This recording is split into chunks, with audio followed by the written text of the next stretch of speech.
नमस्कार।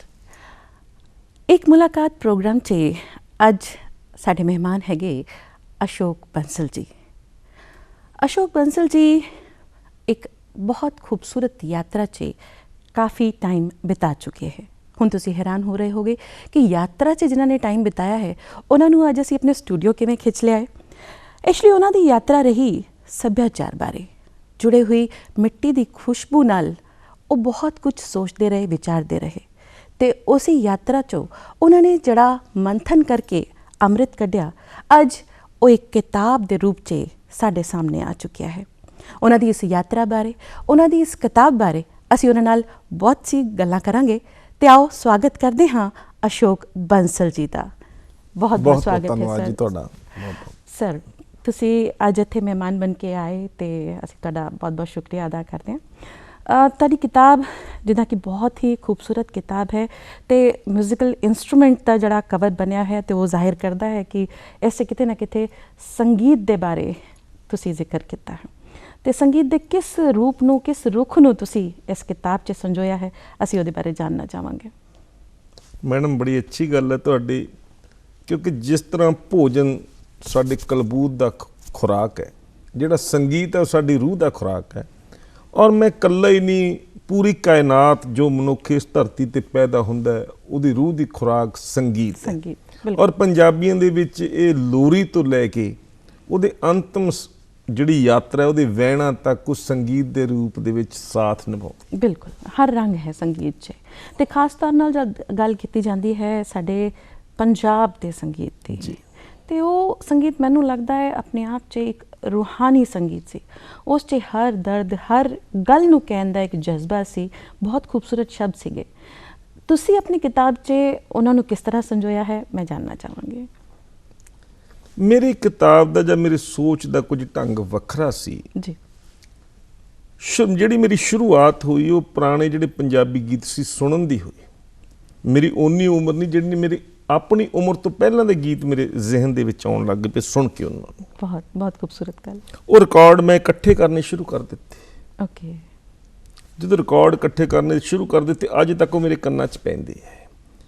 ਅੱਜ ਜਦੋਂ ਉਹਨਾਂ ਗੀਤਾਂ ਨੂੰ ਸੁਣਦੇ ਆ, ਅੱਜ ਨਵੇਂ ਬੱਚੇ ਵੀ ਸੁਣਦੇ ਆ, ਨਵੇਂ ਗਾਇਕ ਵੀ ਉਹਨਾਂ ਨੂੰ ਗਾਉਂਦੇ ਹੈ ਜੀ, ਗੀਤ ਗਾ ਦਿੰਦੇ, ਕਿਉਂਕਿ ਪਹਿਲਾਂ ਪਏ ਆ ਸਾਡੇ ਕੋਲ, ਅੱਜ ਉਹ YouTube 'ਤੇ ਪਏ, ਇੰਟਰਨੈਟ 'ਤੇ ਪਏ। ਜੀ ਜੀ। ਕੋਈ ਉਹਦੇ ਗੀਤਕਾਰ ਦਾ ਨਾਂ ਨਹੀਂ ਲੈਂਦਾ ਤੇ ਸ਼ਾਇਦ ਜਾਣਦਾ ਵੀ ਨਹੀਂ। ਬਹੁਤ ਠੀਕ ਗੱਲ ਕੀਤੀ ਤੁਸੀਂ ਜੀ। ਔਰ ਉਹਦਾ ਮੇਨ ਕਾਰਨ ਕੀ ਹੈ? ਕਿਉਂਕਿ ਉਹ ਜਿਹੜੇ ਗੀਤਕਾਰ ਸੀ ਉਹ ਸਮਰਪਿਤ ਸੀ ਆਪਣੀ ਬੋਲੀ ਨੂੰ, ਆਪਣੇ ਕੰਮ ਨੂੰ ਜੀ। ਉਹ ਗੀਤ ਦੇ ਵਿੱਚ ਆਪਣਾ ਨਾਂ ਪਾਉਣ ਨੂੰ ਤਰਜੀਹ ਨਹੀਂ ਸੀ ਦਿੰਦੇ।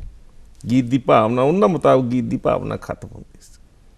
ਤੇ ਅੱਜ ਕਿਤੇ ਨਾ ਕਿਤੇ ਜਿਹੜੇ ਸਾਡੇ ਸਕਾਲਰ ਵੀ ਨੇ, ਹੋਰ ਲੋਕ ਵੀ ਨੇ, ਉਹ ਖੋਜ ਕਰਨ ਦੀ ਕੋਸ਼ਿਸ਼ ਨਹੀਂ ਕੀਤੀ ਕਿਸੇ ਨੇ ਕਿ ਉਹ ਗੀਤ ਹੈ ਕਿੱਦਾਂ ਦੇ, ਕਿੰਨੇ ਲਿਖਿਆ, ਠੀਕ ਹੈ, ਗੀਤਕਾਰ ਕੌਣ ਨੇ ਜੀ। ਔਰ ਮੇਰੀ ਜਾਚੇ ਗੀਤ ਹਮੇਸ਼ਾ ਗੀਤਕਾਰ ਦਾ ਹੀ ਹੁੰਦਾ ਹੈ, ਬਾਅਦ ਦੇ ਵਿੱਚ ਲੋਕਾਂ ਦਾ ਬਣ ਜਾਂਦਾ ਹੈ, ਬਹੁਤ ਅੱਛੀ, ਪਰ ਮੂਲ ਉਹਦਾ ਗੀਤਕਾਰ ਹੈ, ਉਹਦੀ ਕਲਮ ਹੈ। ਬਿਲਕੁਲ, ਉਹਦਾ ਦਰਦ ਜਾਂ ਉਹਦੀ ਫੀਲਿੰਗਸ ਉਸ ਗੀਤ 'ਚ ਰਚੀ ਬਸੀ ਹੁੰਦੀ ਹੈ ਅਤੇ ਉਹ 'ਤੇ ਗਾਣ ਵਾਲਾ ਉਹਨੂੰ ਕਿਸ ਭਾਵ ਨਾਲ ਕਿੱਥੇ ਗਾ ਜਾਂਦਾ। ਕਈ ਵਾਰ ਇਸ ਤਰ੍ਹਾਂ ਹੁੰਦਾ ਗੀਤ ਲਿਖਿਆ ਕਿਸੇ ਹੋਰ ਭਾਵ ਨਾਲ ਜਾਂਦਾ ਹੈ, ਜਦੋਂ ਉਹਨੂੰ ਅਸੀਂ ਪ੍ਰੈਜੈਂਟੇਸ਼ਨ ਕਿਸੇ ਹੋਰ ਤਰ੍ਹਾਂ ਚਲੀ ਜਾਂਦੀ ਹੈ ਅਤੇ ਗੀਤ ਦਾ ਮੂਲ ਭਾਵ ਹੀ ਬਦਲ ਜਾਂਦਾ। ਬਿਲਕੁਲ, ਇਸ ਤਰ੍ਹਾਂ ਵੀ ਹੁੰਦਾ ਅਤੇ ਇਸ ਸਫ਼ਰ ਦੇ ਬਾਰੇ ਹੋਰ ਅੱਜ ਉਹ ਜਿਹੜੇ ਗੀਤਕਾਰ ਨੇ ਉਹ ਸਾਡੀ ਅੱਜ ਦੀ ਜਨਰੇਸ਼ਨ ਉਹਨਾਂ ਨੂੰ ਵਿਸਾਰ ਚੁੱਕੀ ਹੈ ਜੀ।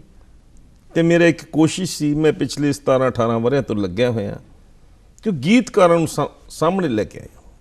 ਔਰ ਉਹਨਾਂ 'ਚੋਂ ਕੁਝ ਗੀਤਕਾਰ ਐਸੇ ਸੀ ਜਿਹੜੇ 1901, 1902, 1905 ਦੇ ਆਸੇ-ਪਾਸੇ ਦੇ ਬੋਰਨ ਸੀ ਜੀ, ਜਿਨ੍ਹਾਂ ਦੀਆਂ ਤਸਵੀਰਾਂ ਲੱਭਣੀਆਂ, ਜਿਨ੍ਹਾਂ ਬਾਰੇ ਜਾਣਨਾ, ਜਿਨ੍ਹਾਂ ਦੀ ਡੇਟ ਆਫ ਬਰਥ ਪਤਾ ਕਰਨਾ, ਜਿਨ੍ਹਾਂ ਦਾ ਕੰਮ ਜਿੰਨਾ ਕੁ ਮੇਰੇ ਕੋਲੇ ਸੀ ਉਸ ਤੋਂ ਬਿਨਾਂ ਹੋਰ ਕਿੰਨਾ ਕੁ ਕੰਮ ਹੋਇਆ ਉਹਦੇ ਬਾਰੇ ਜਾਣਨਾ, ਉਹ ਮੇਰੇ ਲਈ ਔਖਾ ਕੰਮ ਸੀ। ਤੇ ਉਹ ਸੁਣਦੇ ਆਏ ਆ ਕਿ ਮਿੱਟੀ ਨਾ ਫਰੋਲ ਜੋਗੀਆ, ਨਹੀਂ ਉਹ ਲੱਭਣੇ ਲਾਲ ਗੁਆਚੇ, ਪਰ ਮੇਰੇ ਅੰਦਰਲੇ ਜੋਗੀ ਲਈ ਇੱਕ ਚੈਲੰਜ ਸੀ। ਤੇ ਮੈਂ ਕਹਿੰਦਾ ਸੀ ਵੀ ਮਿੱਟੀ ਨੂੰ ਫਰੋਲ ਜੋਗੀਆ, ਲੱਭ ਜਾਣਗੇ ਲਾਲ ਗੁਆਚੇ। ਤੇ ਉਹ ਲਾਲ ਤੁਹਾਡੇ ਸਾਹਮਣੇ ਨੇ, ਹੁਣ ਅੱਗੇ ਸਰੋਤਿਆਂ ਨੇ, ਦਰਸ਼ਕਾਂ ਨੇ, ਪਾਠਕਾਂ ਨੇ ਵੇਖੀ। ਨਹੀਂ, ਬਹੁਤ ਸੋਹਣਾ ਤੁਸੀਂ ਪ੍ਰਯਾਸ ਕੀਤਾ ਹੈ ਸਰ। ਅਤੇ ਵਾਕਈ ਹੀ ਮਤਲਬ ਇਹ ਕਿਤਾਬ ਮੈਨੂੰ ਲੱਗ ਰਿਹਾ ਕਿ ਆਪਣੇ ਆਪ 'ਚ ਇੱਕ ਬਹੁਤ ਖੂਬਸੂਰਤ ਡਾਟਾ ਹੈ, ਇੱਕ ਬਹੁਤ ਖੂਬਸੂਰਤ ਕਲੈਕਸ਼ਨ ਹੈ ਜਿਹੜਾ ਆਉਣ ਵਾਲੇ ਟਾਈਮ 'ਚ ਮੈਨੂੰ ਲੱਗਦਾ ਸੰਗੀਤ ਨਾਲ ਜੁੜੇ ਲੋਕਾਂ ਲਈ ਲਾਭਦਾਇਕ ਰਹੇਗੀ। ਇੰਨੀ ਅੱਛੀ ਕੋਸ਼ਿਸ਼ ਹੈ ਤੁਹਾਡੀ। ਇਸ ਕਿਤਾਬ 'ਚ ਕਿਸ ਤਰ੍ਹਾਂ ਦੇ ਗੀਤਾਂ ਨੂੰ ਤੁਸੀਂ ਮਤਲਬ ਕੁਝ ਗੀਤ ਥੋੜ੍ਹੇ ਜਿਹੇ ਸਾਨੂੰ ਦੱਸੋ, ਕਿਸ ਤਰ੍ਹਾਂ ਦੇ ਗੀਤਾਂ ਨੂੰ ਤੁਸੀਂ ਐਡ ਕੀਤਾ? ਕੁਝ ਗੀਤਾਂ ਦੇ ਮੇਰਾ ਖਿਆਲ examples? ਹੈ ਮੇਰੇ ਦੱਸਣ ਨਾਲੋਂ ਗੱਲ ਨਹੀਂ ਬਣਨੀ, ਅੱਛਾ ਕਿਉਂਕਿ ਜਿਹੜੇ ਤੁਹਾਡੀ ਵੀ ਜ਼ੁਬਾਨ ਤੇ ਉਹ ਗੀਤ ਅੱਜ ਹੈ, ਜੀ ਮੇਰੀ ਵੀ ਜ਼ੁਬਾਨ ਤੇ ਹੈ, ਔਰ ਮੈਨੂੰ ਲੱਗਦਾ ਹੈ ਜੀ ਕਿ ਉਹ ਸਾਡੇ ਬੱਚਿਆਂ ਦੀ ਜ਼ੁਬਾਨ ਤੇ ਵੀ ਹੋਣਗੇ ਜਾਂ ਫਿਰ ਹੋਣੇ ਚਾਹੀਦੇ? ਮੈਨੂੰ ਲੱਗਦਾ ਜੀ। ਕਿਸੇ ਨਾ ਕਿਸੇ ਰੂਪ ਦੇ ਵਿੱਚ ਹੋਣਗੇ ਜੀ ਗੀਤ, ਜ਼ਰੂਰ ਹੋਣਗੇ। ਉਹਨਾਂ ਦਾ ਰੂਪ ਕੋਈ ਹੋਰ ਹੋ ਸਕਦਾ, ਉਹਨਾਂ ਦਾ ਲਹਿਜ਼ਾ ਕੋਈ ਹੋਰ ਹੋ ਸਕਦਾ, ਉਹਨਾਂ ਦਾ ਇੰਸਟਰੂਮੈਂਟ, ਉਹਨਾਂ ਨੂੰ ਪਲੇ ਕਰਨ ਵਾਲੇ ਕੋਈ ਹੋਰ ਹੋ ਸਕਦੇ ਹੈ, ਪਰ ਗੀਤਾਂ ਦਾ ਧਰਾਤਲ ਉਹੀ ਰਹਿਣਾ। ਇਹਦੇ ਚ ਉਹ ਗੀਤ ਨੇ ਜਿਹੜੇ ਮੈਂ ਮੇਰੀ ਮਾਂ ਤੋਂ ਸੁਣੇ ਹੈ, ਮੈਂ ਮੇਰੇ ਪਿਓ ਤੋਂ ਸੁਣੇ, ਸ਼ਾਇਦ ਉਹ ਦਾਦੀਆਂ ਨਾਨੀਆਂ ਤੋਂ ਤੁਸੀਂ ਵੀ ਸੁਣੇ ਹੋਣਗੇ। ਬਿਲਕੁਲ। ਛੋਟੀ ਜਿਹੀ ਉਦਾਹਰਨ ਹੈ ਕਿ ਅੰਦਰ ਜਾਵਾਂ ਬਾਹਰ ਜਾਵਾਂ ਲਾਲ ਚੂੜਾ ਛਣਕਦਾ, ਲੋਡੇ ਵੇਲੇ ਮਾਈਏ ਆਉਣਾ, ਮਨ ਪਕਾਵਾਂ ਕਣਕ ਦਾ। ਮੇਰੇ ਖਿਆਲ ਹੈ ਬੱਚੇ ਨੇ ਸੁਣੇ। ਬਹੁਤ ਸੋਹਣਾ ਗੀਤ। ਠੀਕ ਹੈ ਜੀ। ਜੁੱਤੀ ਕਸੂਰੀ ਪੈਰੀ ਨਾ ਪੂਰੀ, ਹਾਏ ਰੱਬਾ ਵੇ ਸਾਨੂੰ ਤੁਰਨਾ ਪਿਆ। ਹਾਂਜੀ। ਬਾਜਰੀ ਦਾ ਸਿੱਟਾ ਆਸਾ ਤਲੀ ਤੇ ਮਰੋੜਿਆ, ਰੁੱਠੜਾ ਜਾਂਦਾ ਮਾਈਆ ਆਸਾ ਗਲੀ ਵਿੱਚੋਂ ਮੋੜਿਆ। ਕੋਈ ਇੱਕ ਅੱਧੇ ਗੀਤ ਦਾ ਸਰ ਤੁਸੀਂ ਸਾਨੂੰ ਜੇ ਦੱਸਣਾ ਚਾਹੋ, ਉਹਨਾਂ ਦੇ ਰਾਈਟਰ ਬਾਰੇ ਤੁਸੀਂ ਜੇ ਲਿਖਿਆ ਹੋਏ? ਨਹੀਂ, ਰਾਈਟਰ ਦੇਖੋ ਇਹਦੇ ਵਿੱਚ ਕੀ ਹੈ, ਮੈਂ 1900 ਤੋਂ ਲੈ ਕੇ 1938 ਤੱਕ ਦੇ ਉਹ ਗੀਤਕਾਰ ਜਿਨ੍ਹਾਂ ਨੇ ਪੰਜਾਬੀ ਜ਼ੁਬਾਨ ਦੇ ਗੀਤ ਲਿਖੇ ਹੈ, ਉਹ ਭਾਵੇਂ ਲਾਹੌਰ ਜਨਮ ਹੋਇਆ ਉਹਨਾਂ ਦਾ, ਭਾਵੇਂ ਪਿਸ਼ਾਵਰ ਦੇ ਵਿੱਚ ਹੋਇਆ, ਭਾਵੇਂ ਸਰਗੋਧੇ 'ਚ ਹੋਇਆ, ਭਾਵੇਂ ਉਹਨਾਂ ਦਾ ਜਨਮ ਅੰਬਾਲੇ 'ਚ ਹੋਇਆ, ਭਾਵੇਂ ਅੰਮ੍ਰਿਤਸਰ 'ਚ ਹੋਇਆ, ਪਰ ਆਫਟਰ ਪਾਰਟੀਸ਼ਨ, ਵੰਡ ਤੋਂ ਬਾਅਦ ਉਹ ਚੜ੍ਹਦੇ ਪੰਜਾਬ ਦੇ ਗੀਤਕਾਰ ਬਣ ਗਏ। ਇਹਦੇ ਵਿੱਚ ਮੈਂ ਪਹਿਲੇ ਉਹ 20 ਗੀਤਕਾਰ ਲਏ, ਇਦਾਂ ਦੇ ਮੈਂ 60 ਗੀਤਕਾਰਾਂ ਤੇ ਕੰਮ ਕੀਤਾ ਹੈ। Very nice. ਠੀਕ ਹੈ। ਉਹ ਜਿਹੜੇ 40 ਗੀਤਕਾਰ ਨੇ ਉਹ ਅਗਲੀਆਂ ਜਿਲਦਾਂ ਦੇ ਵਿੱਚ ਨੇ ਜੀ।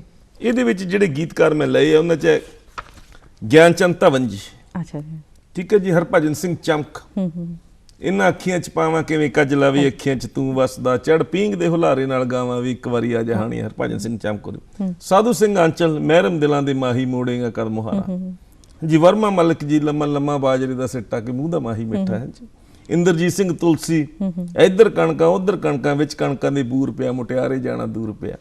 ਇਸੇ ਤਰ੍ਹਾਂ ਕੈਪਟਨ ਹਰਚਰਨ ਸਿੰਘ, ਪਰਵਾਨਾ ਕਾਲੀ ਤੇਰੀ ਗੁੱਤ ਤੇ ਪਰਾਂਦਾ ਤੇਰਾ ਲਾਲ। ਇਦਾਂ ਦੇ ਤੁਸੀਂ ਇਸ ਤਰ੍ਹਾਂ ਦੇ ਗੀਤਕਾਰਾਂ ਨੂੰ ਤੁਸੀਂ ਖੋਜਿਆ, ਉਹਨਾਂ ਦੇ ਬਾਰੇ ਡਿਟੇਲਸ ਤੁਸੀਂ ਇਸ 'ਚ ਮੈਂਸ਼ਨ ਕੀਤੀ। ਬਹੁਤ ਸੁੰਦਰ ਤੁਸੀਂ ਇੱਕ ਕੋਸ਼ਿਸ਼ ਕੀਤੀ ਹੈ ਸਰ। ਇਸ ਦੇ ਕੋਸ਼ਿਸ਼ ਦੇ ਨਾਲ ਮੈਂ ਇੱਕ ਸਵਾਲ ਜਿਹੜਾ ਮੇਰੇ ਜ਼ਿਹਨ 'ਚ ਉੱਠਦਾ ਹੈ ਕਿ ਜਿਵੇਂ ਅੱਜ ਦੀ ਜਨਰੇਸ਼ਨ ਜਾਂ ਅੱਜ ਦੇ ਅਸੀਂ ਕਹਿ ਲਓ ਸਿੰਗਰਸ ਕੁਝ ਨਵੇਂ ਤਰ੍ਹਾਂ ਦੇ ਗੀਤ ਲਿਆ ਰਹੇ ਹੈ। ਮੈਂ ਨਹੀਂ ਕਹਿਣਾ ਚਾਹੁੰਦੀ ਕਿ ਉਹ ਗੀਤ ਦਾ ਰੁਖ ਕੀ ਹੈ ਜਾਂ ਉਸ ਗੀਤ ਦੀ ਜ਼ਰੂਰਤ ਕੀ ਹੈ, ਪਬਲਿਸਿਟੀ ਹੈ ਜਾਂ ਜੋ ਵੀ ਉਹਨੂੰ ਕਿਹਾ ਜਾਏ, ਨਾ ਜੋ ਵੀ ਦਿੱਤਾ ਜਾਏ, ਉਹਨਾਂ ਦੇ ਬਾਰੇ ਤੁਹਾਡੀ ਕੀ ਰਾਏ ਹੈ? ਦੇਖੋ, ਕਿੰਤੂ ਪਰੰਤੂ ਕਰਨ ਦਾ ਸਾਡੇ ਕੋਲੇ ਅਧਿਕਾਰ ਨਹੀਂ ਜੀ। ਉਹਦਾ ਕਾਰਨ ਕੀ ਹੈ, ਹਰ ਬੰਦੇ ਨੂੰ ਆਪਣਾ ਏਜ ਗਰੁੱਪ, ਆਪਦਾ ਸਮਾਂ ਚੰਗਾ ਲੱਗਦਾ। ਸਾਨੂੰ ਆਪਣਾ ਸਮਾਂ ਚੰਗਾ ਲੱਗਦਾ, ਇਹਦੇ 'ਚ ਨਾ ਕੁਝ ਗੈਪ ਆ ਗਈ ਜੀ। ਉਹ ਗੈਪ ਕੀ ਆ ਗਈ, ਅੱਜ ਦੁਨੀਆ ਗਲੋਬਲ ਹੋ ਗਈ ਹੈ, ਦੁਨੀਆ ਬੜੀ ਛੋਟੀ ਮੰਡੀ ਬਣ ਗਈ ਹੈ। ਅੱਜ ਸਾਨੂੰ ਪਤਾ ਹੈ ਵੈਨਕੂਵਰ 'ਚ ਕੀ ਹੋ ਰਿਹਾ, ਟੋਰਾਂਟੋ 'ਚ ਕੀ ਹੋ ਰਿਹਾ, ਯੂਕਰੇਨ ਦੇ ਵਿੱਚ ਕੀ ਹੋ ਰਿਹਾ, ਸਿਡਨੀ 'ਚ ਕੀ ਹੋ ਰਿਹਾ, ਬਹੁਤ ਛੋਟਾ ਹੋ ਗਿਆ। ਅੱਜ ਜਿਹੜੇ ਅੰਗਰੇਜ਼ੀ ਦੇ ਅਲਫਾਜ਼ ਨੇ ਉਹ ਗੀਤਾਂ ਦੇ ਵਿੱਚ ਆ ਗਏ, ਕਿਉਂਕਿ ਸਾਡੇ ਬੱਚੇ ਵੀ ਬਹੁਤ ਬਾਹਰ ਪੜ੍ਹਨ ਜਾਂਦੇ ਆ। ਤੁਸੀਂ ਵੀ ਮੇਰੇ ਖਿਆਲ ਚੰਡੀਗੜ੍ਹ ਦੇ ਬਾਹਰ ਨੂੰ, ਉਹਦੇ 'ਚ ਤੁਹਾਡੇ 'ਚ ਵੀ ਬਹੁਤੇ ਸ਼ਬਦ ਅੰਗਰੇਜ਼ੀ ਦੇ ਮਿਕਸ ਹੋ ਗਏ ਜੀ। ਸ਼ੁਰੂ ਦੇ ਵਿੱਚ ਪੰਜਾਬ ਉੱਡਾ ਡਿਵੈਲਪ ਨਹੀਂ ਸੀ, ਉਹ ਪੰਜਾਬੀ ਦੇ ਜਿਹੜੇ ਇੰਟੀਰੀਅਰ ਦੇ ਵਰਡ ਸੀ ਕਿਤੇ ਅਸੀਂ ਉਹਨਾਂ ਤੋਂ ਮਿਸ ਵੀ ਹੋ ਗਏ। ਬਿਲਕੁਲ ਠੀਕ ਹੈ। ਮੈਂ ਬੜੀ ਇੱਕ ਹਾਸੇ ਵਾਲੀ ਗੱਲ ਦੱਸਦਾ ਵੀ ਉਸ ਪੁਰਾਣੇ ਗੀਤ ਨਾ, ਜਦੋਂ ਪੁਰਾਣੇ ਗੀਤਾਂ ਦੀ ਗੱਲ ਆਉਂਦੀ ਹੈ ਤੇ ਘੱਗਰੇ ਦੀ ਗੱਲ ਆਉਂਦੀ ਹੈ, ਔਰਤਾਂ ਦਾ ਪਹਿਰਾਵਾ ਸੀ, ਉੱਥੇ ਘੱਗਰੇ ਦੀ ਲਾਉਣ ਦੀ ਗੱਲ ਵੀ ਆਉਂਦੀ ਹੈ। ਜਿੱਦਾਂ ਅੱਜ ਕੱਲ੍ਹ ਸਾੜੀ ਦਾ ਫਾਲ ਹੈ, ਉਹਦੀ 3 ਇੰਚ ਦੀ ਜੋ ਹੁੰਦੀ ਹੈ ਫਾਲ, ਉਹ ਘੱਗਰੇ ਦੀ ਲਾਉਣ। ਤੇ ਮੈਨੂੰ ਅੱਜ ਤੋਂ ਮਹੀਨਾ ਕੁ ਪਹਿਲਾਂ ਪਤਾ ਲੱਗਿਆ ਵੀ ਪਲਾਜੋ ਕੀ ਹੁੰਦਾ ਹੈ। ਠੀਕ ਹੈ। ਤੇ ਮੈਂ ਪਲਾਜੋ ਦੇ ਗੀਤ ਨੂੰ ਕਿੱਦਾਂ ਸਮਝੂਗਾ? ਮੇਰੇ ਲਈ ਤੇ ਗੀਤ ਵਿਅਰਥ ਹੈ ਉਹ। ਬਿਲਕੁਲ। ਜਿਹੜੇ ਨਵੇਂ ਬੱਚੇ ਉਹਨਾਂ ਨੂੰ ਘੱਗਰੇ ਦੀ ਲਾਉਣ ਦਾ ਨਹੀਂ ਪਤਾ, ਤਾਂ ਉਹ ਇੱਕ ਗੈਪ ਆ ਗਿਆ। ਉਹ ਗੈਪ ਹੈ ਪਹਿਲੀ ਗੱਲ, ਉਹ ਗੈਪ ਨੂੰ ਸਮਝਣਾ। ਦੂਸਰਾ ਜਿਹੜਾ ਫਰਕ ਹੈ, ਇੱਕ ਵੇਲਾ ਉਹ ਸੀ ਜਦੋਂ ਪੰਜਾਬੀ ਗੀਤ ਅੰਬਾਲੇ ਦੀ ਸਰਹੱਦ ਤੇ ਰੁਕ ਜਾਂਦੀ ਸੀ, ਉਧਰੋਂ ਰਤੀਏ ਤੱਕ ਨਹੀਂ ਜਾਂਦੀ ਸੀ। ਅੱਜ ਦੇ ਜਿਹੜੇ ਪੰਜਾਬੀ ਗੀਤ ਉਹ ਲੰਡਨ ਦੇ ਵਿੱਚ ਵੀ ਵੱਜ ਰਹੇ ਹੈ, ਉਹ ਨਿਊਯਾਰਕ 'ਚ ਵੀ ਵੱਜ ਰਹੇ ਹੈ, ਉਹ ਬਾਲੀਵੁੱਡ ਵਿੱਚ ਵੀ ਵੱਜ ਰਹੇ ਹੈ, ਉਹ ਸਿਡਨੀ 'ਚ ਵੀ ਵੱਜ ਰਹੇ ਹੈ। ਸਾਡੇ ਕੋਲ ਇੱਕ ਬੀਟ ਆ ਗਈ, ਜਿਹੜੀ ਬੀਟ ਨਾ ਪੱਛਮ 'ਚੋਂ ਆਈ ਹੈ। ਸਾਡੇ ਜਿਹੜੇ ਪਹਿਲਾਂ ਇੰਸਟਰੂਮੈਂਟ ਸੀ, ਲੋਕ ਸਾਜ਼ ਸੀ, ਜਿਹੜੇ ਤੂੰਬਾ, ਅਲਗੋਜ਼ੇ, ਢੱਡ, ਸਾਰੰਗੀ ਹੈ ਨਾ, ਉਹ ਕਿਤੇ ਉਹਨਾਂ ਦੀ ਥਾਂ ਤੇ ਅੱਜ ਇਲੈਕਟ੍ਰੋਨਿਕ ਇੰਸਟਰੂਮੈਂਟ ਨੇ ਲੈ ਲਈ ਹੈ। ਤਾਂ ਜਿਹੜੇ ਸਾਡੇ ਅੱਜ ਦੀ ਜਨਰੇਸ਼ਨ ਹੈ, ਕਾਫੀ ਹਾਈ ਫਾਈ ਹੋ ਚੁੱਕੀ ਹੈ, ਉਹਨੂੰ ਉਹ ਬੀਟ ਮਿਲ ਰਹੀ ਹੈ, ਉਹਨੂੰ ਉਹ ਲਫ਼ਜ਼ ਮਿਲ ਰਹੇ ਆ, ਭਾਵੇਂ ਸਦੀ ਵੀ ਨਹੀਂ, ਉੱਚੇ ਅਰਜੀ ਵੀ ਨਹੀਂ, ਪਰ ਅੱਜ ਉਹਨਾਂ ਦਾ ਉਹ ਐਂਟਰਟੇਨ ਕਰ ਰਹੇ ਅਸੀਂ ਉਹਨਾਂ ਦੇ ਨੁਕਤਾਚੀਨੀ ਕਰ ਰਹੇ ਕਿਉਂਕਿ ਸਾਨੂੰ ਸਮਝ ਘੱਟ ਆਉਂਦੇ ਆ ਸਰ। ਇਹ ਵੀ ਕਹਿ ਸਕਦੇ ਹਾਂ, ਪਰ ਉਹੀ ਗੱਲ ਹੈ ਜਿਵੇਂ ਤੁਸੀਂ ਕਹਿ ਰਹੇ ਹੋ ਕਿ ਸਾਨੂੰ ਕਹਿਣ ਦਾ ਭਾਵੇਂ ਹੱਕ ਨਾ ਹੋਵੇ, ਲੇਕਿਨ ਇੱਕ ਇਹ ਮੈਸੇਜ, ਕਿਉਂਕਿ ਦੇਖੋ ਤੁਸੀਂ ਆਪਣੀ ਇੱਕ ਉਮਰ ਦਾ ਸਫ਼ਰ ਤੈਅ ਕਰਨ ਤੋਂ ਬਾਅਦ ਇਸ ਰੁਝਾਨ ਨੂੰ ਆਪਣੇ ਇੱਕ ਬੁੱਕ ਦੇ ਰੂਪ 'ਚ ਕੰਪਾਈਲ ਕਰਕੇ ਲਿਆਉਣਾ ਚਾਹਿਆ, ਇਹ ਤੁਹਾਡਾ ਜਨੂਨ ਕਹਿ ਲਓ। ਤੁਸੀਂ ਕਹਿ ਰਹੇ ਹੋ ਤੁਸੀਂ ਇਹਦੀ ਕਿਤਾਬ ਲਈ 18-19 ਸਾਲ ਮਿਹਨਤ ਕੀਤੀ ਹੈ, ਕੰਮ ਕੀਤਾ ਹੈ, ਅਤੇ ਇੱਕ ਜਨੂਨ, ਇੱਕ ਪੈਸ਼ਨ ਸੀਗਾ ਉਹਦੇ ਪਿੱਛੇ। ਅਤੇ ਇੱਕ ਮੈਸੇਜ ਇਹ ਤਾਂ ਕਨਵੇ ਹੋਣਾ ਹੀ ਚਾਹੀਦਾ ਅੱਜ ਦੀ ਜਨਰੇਸ਼ਨ ਨੂੰ ਵੀ ਕਿ ਕੁਝ ਚੀਜ਼ਾਂ ਜਨੂਨ ਅਤੇ ਪੈਸ਼ਨ ਨਾਲ ਹੀ ਸਿੱਧ ਕੀਤੀ ਜਾ ਸਕਦੀਆਂ। ਤੁਸੀਂ ਕਹੋ ਕਿ ਹੁਣੇ ਮੇਰਾ ਮੂਡ ਆਫ ਹੈ ਜਾਂ ਹੁਣੇ ਮੇਰਾ ਦੋਸਤ ਨੇ ਮੈਨੂੰ ਕੁਝ ਕਹਿ ਦਿੱਤਾ, ਅਤੇ ਤੁਸੀਂ ਮਿੰਟ 'ਚ ਬੈਠ ਕੇ ਉਹਦੇ ਬਾਰੇ 4 ਲਾਈਨਾਂ ਉਹਦੀ ਬੁਰਾਈ 'ਚ ਕਹਿ ਲਓ ਅਤੇ ਉਹਨੂੰ ਤੁਸੀਂ ਗੀਤ ਬਣਾ ਕੇ ਗਾ ਵੀ ਲਓ। ਮਤਲਬ ਕਈ ਵਾਰੀ ਇਸ ਤਰ੍ਹਾਂ 'ਚ ਲੱਗਦਾ ਹੈ ਕਿ ਪੰਜਾਬੀ ਗੀਤ ਇੰਨੇ ਮਿੱਟੀ ਨਾਲ ਜੁੜੇ ਹੋਏ ਗੀਤ ਸੀ, ਇੰਨੀ ਗਹਿਰਾਈ ਸੀਗੀ, ਛੋਟੀ ਛੋਟੀ ਮਾਸੂਮ ਜਿਹੀ ਸ਼ਰਾਰਤਾਂ ਸੀਗੀਆਂ ਕਿ ਉਹਨਾਂ 'ਚ ਜ਼ਿੰਦਗੀ ਦਾ ਹਰ ਭਾਵ ਸੀਗਾ। ਅੱਜ ਕਿਤੇ ਗੀਤਾਂ 'ਚ ਇੱਕ ਭਾਵ ਗੁੰਮ ਹੋ ਗਿਆ ਹੈ, ਸਿਰਫ ਦਰਦ ਦਿਖਦਾ ਹੈ, ਫਰਸਟ੍ਰੇਸ਼ਨ ਦਿਖਦੀ ਹੈ, ਜਾਂ ਫਿਰ ਟੋਟਲੀ ਇਸ ਤਰ੍ਹਾਂ ਦਾ ਮਾਹੌਲ ਦਿਖਦਾ ਹੈ ਜਿਸ 'ਚ ਬਸ ਤੁਸੀਂ ਅੱਖਾਂ ਬੰਦ ਕਰਕੇ ਟੱਪੀ ਜਾਓ। ਅਤੇ ਵਿਚਕਾਰਲੀ ਜਿਹੜੀ ਚੀਜ਼ ਸੀ, ਜਿਹੜਾ ਖੂਬਸੂਰਤੀ ਸੀਗੀ, ਜਿਹੜੀ ਗਹਿਰਾਈ ਸੀਗੀ, ਉਹ ਮਿਸਿੰਗ ਹੈ। ਅਤੇ ਗਾਣਾ ਬਹੁਤ ਅੱਛੀ ਗੱਲ ਹੈ, ਸਿੰਗਰਸ ਗਾ ਰਹੇ ਆ ਅੱਜ ਕੱਲ੍ਹ ਦੇ, ਆਵਾਜ਼ਾਂ ਵੀ ਅੱਛੀਆਂ ਹੈ, ਕੋਸ਼ਿਸ਼ ਵੀ ਅੱਛੀ ਹੈ, ਸਾਜ਼, ਜਾਂ ਅਸੀਂ ਉਹਨੂੰ ਵੀ ਕਿਸ ਤਰ੍ਹਾਂ ਦਾ ਬੁਰਾਈ ਨਹੀਂ ਕਰਨਾ ਚਾਹੁੰਦੇ ਕਿ ਜੇ ਬੀਟਸ ਮਿਲ ਗਈਆਂ ਜਾਂ ਵੈਸਟਰਨਾਈਜ਼ ਬੱਚੇ ਅੱਜ ਦੇ ਗਾਣ ਵਾਲੇ ਹੋ ਰਹੇ, ਲੇਕਿਨ ਉਹਦੇ ਨਾਲ ਜੇ ਉਹ ਪੁਰਾਣੇ ਇਨ ਗਹਿਰੇ ਗੀਤਾਂ ਨੂੰ ਵੀ ਸਮਝਣ ਅਤੇ ਇਹਨਾਂ ਨੂੰ ਵੀ ਕਿਸੇ ਤਰ੍ਹਾਂ ਕੰਪਾਈਲ ਕਰਕੇ ਸਾਹਮਣੇ ਲਿਆਉਣ, ਜਾਂ ਫਿਰ ਕੰਪੈਰੇਟਿਵਲੀ ਇਸ ਤਰ੍ਹਾਂ ਦੇ ਗੀਤ ਜਿਵੇਂ ਪੰਜਾਬੀ ਕਲਚਰ 'ਚ ਖੁਸ਼ਬੂ ਸੀਗੀ, ਜੇ ਉਹਨੂੰ ਮੇਨਟੇਨ ਰੱਖਣ, ਅਤੇ ਉਹ ਇੱਕ ਬਹੁਤ ਸੋਹਣੀ ਕੋਸ਼ਿਸ਼ ਹੋ ਸਕਦੀ ਹੈ। ਤੁਸੀਂ ਕੀ ਕਹਿੰਦੇ ਹੋ ਉਹਦੇ ਬਾਰੇ? ਉਹ ਖੁਸ਼ਬੂ ਕਦੇ ਵੀ ਨਹੀਂ ਜਾਣੀ, ਉਹ ਖੁਸ਼ਬੂ ਸਾਡੇ ਨਾਲ ਹੀ ਰਹਿਣੀ ਹੈ। ਕੁਝ ਸਮਾਂ ਬਦਲ ਗਿਆ ਕਿਉਂਕਿ ਅੱਜ ਸਾਡੇ ਕੋਲੇ ਸੋਰਸ ਆਫ ਐਂਟਰਟੇਨਮੈਂਟ ਬਹੁਤ ਜ਼ਿਆਦਾ। ਅੱਜ ਲੋਕ ਸਾਨੂੰ ਵੇਖ ਕੇ ਵੀ ਐਂਟਰਟੇਨ ਕਰ ਰਹੇ ਹੈ। ਇਸ ਨੂੰ ਵੀ ਛੱਡ ਦਿਓ, ਹਰ ਇੱਕ ਦੇ ਹੱਥ 'ਚ ਮੋਬਾਈਲ ਹੈ। ਸਹੀ ਗੱਲ, ਠੀਕ ਹੈ, ਉਹਦੇ ਕੋਲ ਆਪਸ਼ਨ ਬਹੁਤ ਹੈ। ਉਹਨੂੰ ਆਹ ਚੀਜ਼ ਨਹੀਂ ਚੰਗੀ ਲੱਗਦੀ, ਆਹ ਲੈ ਲੈਂਦਾ, ਆਹ ਨਹੀਂ ਲੱਗਦੀ, ਆਹ ਲੈ ਲੈਂਦਾ, ਉਹਦੇ ਹੱਥ 'ਚ ਰਿਮੋਟ ਹੈ ਜੀ। ਪਰ ਉਹ ਜਿਹੜਾ ਵੇਲਾ ਸੀ ਉੱਥੇ ਦੋ ਗੱਲਾਂ ਸੀ, ਇੱਕ ਤਾਂ ਆਪਸ਼ਨ ਹੈ ਨਹੀਂ ਸੀ, ਸੋਰਸ ਆਫ ਐਂਟਰਟੇਨਮੈਂਟ ਹੈ ਨਹੀਂ ਸੀ, ਤੇ ਤੀਜੀ ਜਿਹੜੀ ਅੱਜ ਚੀਜ਼ ਗਾਇਬ ਹੋ ਗਈ, ਸਾਡੇ ਸਮਾਜ 'ਚੋਂ ਰਿਸ਼ਤੇ ਗਾਇਬ ਹੋ ਗਏ। ਬਹੁਤ ਜਿਹੜੀ ਵੱਡੀ ਗੱਲ ਹੈ ਨਾ, ਪਹਿਲਾਂ ਗੀਤ ਹੁੰਦੇ ਸੀ ਦਿਓਰ ਭਰਜਾਈ ਦੇ, ਜੇਠ ਜਠਾਣੀ ਦੇ, ਨੰਦ ਭਰਜਾਈ ਦੇ, ਜਠਾਣੀਆਂ ਦਰਾਣੀਆਂ ਦੇ। ਅੱਜ ਕੱਲਾ ਕੱਲਾ ਮੁੰਡਾ, ਕੱਲੀ ਕੱਲੀ ਕੁੜੀ ਹੈ। ਬਹੁਤੇ ਬੱਚਿਆਂ ਨੂੰ ਮਾਸੀ ਦਾ ਨਹੀਂ ਪਤਾ, ਬਹੁਤੇ ਬੱਚਿਆਂ ਨੂੰ ਤਾਏ ਦਾ ਨਹੀਂ ਪਤਾ, ਤਾਂ ਗੀਤਾਂ ਦਾ ਅੱਧਾ ਹਿੱਸਾ ਤਾਂ ਉੱਥੇ ਕੱਟ ਚੁੱਕਿਆ। ਕਿਤੇ ਨਾ ਕਿਤੇ ਉਹ ਕਮੀ ਤੇ ਆਈ ਹੈ। ਸਾਡੇ ਜੁਆਇੰਟ ਫੈਮਲੀਜ਼ ਦਾ ਕਹਿ ਲਓ ਕਿ ਇੱਕ ਪਰਿਵਾਰਿਕ ਮਾਹੌਲ ਹੁੰਦਾ ਸੀ, ਗੱਲਾਂ ਨੂੰ ਕਹਿਣ ਦਾ, ਸਮਝਣ ਦਾ ਇੱਕ ਖੂਬਸੂਰਤ ਜ਼ਰੀਆ, ਤਰੀਕਾ ਗੀਤ ਹੁੰਦੇ ਸੀ। ਅੱਜ ਉਹ ਬਦਲ ਗਿਆ ਹੈ। ਇੱਕ ਵੇਲਾ ਸੀ ਜਦੋਂ ਬੱਚੇ ਦਾਦੀਆਂ ਤੇ ਨਾਨੀਆਂ ਤੋਂ ਬਾਤਾਂ ਸੁਣਦੇ ਹਨ, ਤੇ ਉਹੀ ਉਹਨਾਂ ਦਾ ਸੋਰਸ ਆਫ ਐਂਟਰਟੇਨਮੈਂਟ ਸੀ। ਉਹ ਬਾਤਾਂ ਸੁਣਦੇ ਸੁਣਦੇ ਇੱਕ ਤਾਂ ਉਹਨਾਂ ਦੇ ਦਿਮਾਗ ਦੀ ਕਸਰਤ ਹੁੰਦੀ। ਦਾਦੀ ਨੇ ਕਹਿਣਾ ਵੀ ਨਿੱਕੀ ਜੀ ਕੁੜੀ ਲੈ ਪਰਾਂਦਾ ਤੁਰੀ, ਉਹਨੂੰ ਬੱਚੇ ਨੇ ਸਮਝਣਾ ਵੀ ਸੂਈ ਧਾਗਾ ਹੈ ਕੀ। ਇੱਕ ਤਾਂ ਦਿਮਾਗੀ ਕਸਰਤ ਹੈ, ਇੱਕ ਉਹਨਾਂ ਦਾ ਐਂਟਰਟੇਨ ਹੈ। ਉਹਨਾਂ ਨੇ ਉਦਾਂ ਹੀ ਦਾਦੀ ਤੇ ਨਾਨੀ ਦੀ ਬੁੱਕਲ 'ਚ ਸੌ ਜਾਣਾ, ਤੇ ਅੱਜ ਸਾਡੇ ਕੋਲ ਬੱਚਿਆਂ ਕੋਲ ਮੋਬਾਈਲ ਹੈ। ਦਾਦੀ ਤੇ ਨਾਨੀਆਂ ਵੀ ਤੇ ਨਹੀਂ ਹੈ ਨਾ, ਦਾਦੀ ਤੇ ਨਾਨੀ ਬਹੁਤ ਬੜਾ ਇੱਕ ਕਹਿ ਲਓ ਵੱਡਾ ਚੇਂਜ ਆ ਚੁੱਕਿਆ ਹੈ। ਪਰ ਚਲੋ ਕੋਈ ਨਾ ਕੋਈ ਚੀਜ਼ ਕੁਛ ਅੱਛੇ ਲਈ ਵੀ ਹੁੰਦੀ ਹੈ। ਪਰ ਇਹ ਬਹੁਤ ਸੋਹਣੀ ਕੋਸ਼ਿਸ਼ ਹੈ ਇਸ ਟਾਈਮ 'ਚ, ਜਿਵੇਂ ਤੁਸੀਂ ਇੱਕ ਵਾਰੀ ਫਿਰ ਇੱਕ ਕਹਿ ਲਓ ਇੱਕ ਸੁੱਤੀ ਹੋਈ ਚੀਜ਼ ਨੂੰ ਤੁਸੀਂ ਜਗਾਉਣ ਦੀ ਫਿਰ ਕੋਸ਼ਿਸ਼ ਕੀਤੀ ਹੈ, ਇਹਨੂੰ ਇਸ ਤਰ੍ਹਾਂ ਅਸੀਂ ਕਹਿ ਸਕਦੇ ਹਾਂ। ਤੁਹਾਡੀ ਕਿਤਾਬ ਬਾਰੇ ਬਹੁਤ ਸਾਰੇ ਲੋਕਾਂ ਨੇ ਕੁਝ ਆਪਣੇ ਵਿਊਜ਼ ਵੀ ਦਿੱਤੇ। ਮੈਨੂੰ ਬਹੁਤ ਅੱਛਾ ਲੱਗਿਆ ਜਦੋਂ ਪੰਜਾਬ ਵਰ ਦੇ ਨਾਮਵਰ ਗਾਇਕਾਂ ਨੇ, ਜਿਹੜੇ ਅੱਜ ਇਸ ਇੰਡਸਟਰੀ ਕਹਿ ਲਓ, ਇਸ ਮਤਲਬ ਸਾਧ ਨਾਲ ਜੁੜੇ ਹੋਏ ਜਿਹੜੇ ਟੌਪ ਤੇ ਨਾਂ ਨੇ, ਉਹਨਾਂ ਨੇ ਇਸ ਕਿਤਾਬ ਨੂੰ ਐਪਰੀਸ਼ੀਏਟ ਕੀਤਾ, ਮੇਰਾ ਹੌਸਲਾ ਵਧਾਇਆ, ਮੈਨੂੰ ਬਹੁਤ ਅੱਛਾ ਲੱਗਿਆ। ਤੇ ਅਸੀਂ ਉਹਨਾਂ ਦੇ ਵਿਊਜ਼ ਵੀ ਜ਼ਰੂਰ ਆਪਣੇ ਦਰਸ਼ਕਾਂ ਨੂੰ ਦਿਖਾਉਣਾ ਚਾਹਾਂਗੇ। ਸਤਿ ਸ੍ਰੀ ਅਕਾਲ ਜੀ, ਮੈਂ ਹਾਂ ਜਸਵੀਰ ਜੱਸੀ। ਹਮੇਸ਼ਾ ਸੁਣਦੇ ਆਏ ਸੀ ਕਿ ਮਿੱਟੀ ਨਾ ਫਰੋਲ ਜੋਗੀਆ, ਨਹੀਂ ਉਹ ਲੱਭਣੇ ਲਾਲ ਗਵਾਚੇ। ਤੇ ਇਹਨਾਂ ਨੇ ਕਿਹਾ ਕਿ ਮਿੱਟੀ ਨੂੰ ਫਰੋਲ ਜੋਗੀਆ। ਵੀ ਲਾਲ ਗਵਾਚੇ ਲੱਭ ਵੀ ਸਕਦੇ ਆ। ਔਰ ਸਭ ਤੋਂ ਵੱਡੀ ਗੱਲ ਕਿ ਅਸ਼ੋਕ ਬਾਂਸਲ ਭਾਜੀ ਨੇ ਇਹ ਲਾਲ ਜਿਹੜੇ ਆ ਉਹ ਲੱਭ ਕੇ ਲਿਆਂਦੇ, ਜਿਹਦੇ ਵਿੱਚ ਉਹਨਾਂ ਨੇ ਕਈ ਰਾਈਟਰਸ ਨੂੰ, ਕਈ ਲੋਕਾਂ ਨੂੰ ਸ਼ਾਮਲ ਕੀਤਾ, ਜਿਹਦੇ ਵਿੱਚ ਉਹਨਾਂ ਦੀਆਂ ਜਾਣਕਾਰੀਆਂ, ਜਿਨ੍ਹਾਂ ਨੂੰ ਅਸੀਂ ਲੋਕ ਗੀਤ ਸਮਝਦੇ ਸੀ, ਉਹ ਗੀਤਾਂ ਬਾਰੇ ਜਾਣਕਾਰੀ ਦਿੱਤੀ। ਸਤਿ ਸ਼੍ਰੀ ਅਕਾਲ ਦੋਸਤੋ, ਮੈਂ ਹਾਂ ਤੁਹਾਡਾ ਆਪਣਾ ਪੰਮੀ ਬਾਈ। ਅਸ਼ੋਕ ਬਾਂਸਲ ਮੇਰੇ ਪਰਮ ਮਿੱਤਰ ਨੇ, ਪਰ ਉਹਨਾਂ ਨੇ ਇੱਕ ਬਹੁਤ ਹੀ ਖੂਬਸੂਰਤ ਕਿਤਾਬ ਮਿੱਟੀ ਨੂੰ ਫਰੋਲ ਜੋਗੀ ਆ। ਸੱਚ ਪੁੱਛਦੋ ਇੰਨਾ ਉਹਦੇ 'ਚ ਜਾਣਕਾਰੀ ਭਰਪੂਰ ਕੰਮ ਕੀਤਾ ਹੈ ਕਿ ਅੱਛੇ ਸਕਾਲਰ ਵੀ ਉਹ ਕੰਮ ਨਹੀਂ ਕਰ ਸਕਦੇ ਜੋ ਇਹਨਾਂ ਨੇ ਥਾਂ ਪਰ ਥਾਂ ਜਾ ਕੇ ਉਹਨਾਂ ਬੰਦਿਆਂ ਦੀ ਤਲਾਸ਼ ਕੀਤੀ, ਉਹਨਾਂ ਗੀਤਕਾਰਾਂ ਨੂੰ ਸਾਡੇ ਸਾਹਮਣੇ ਆਪਦੀ ਪੋਥੀ ਦੇ ਜ਼ਰੀਏ ਪੇਸ਼ ਕੀਤਾ।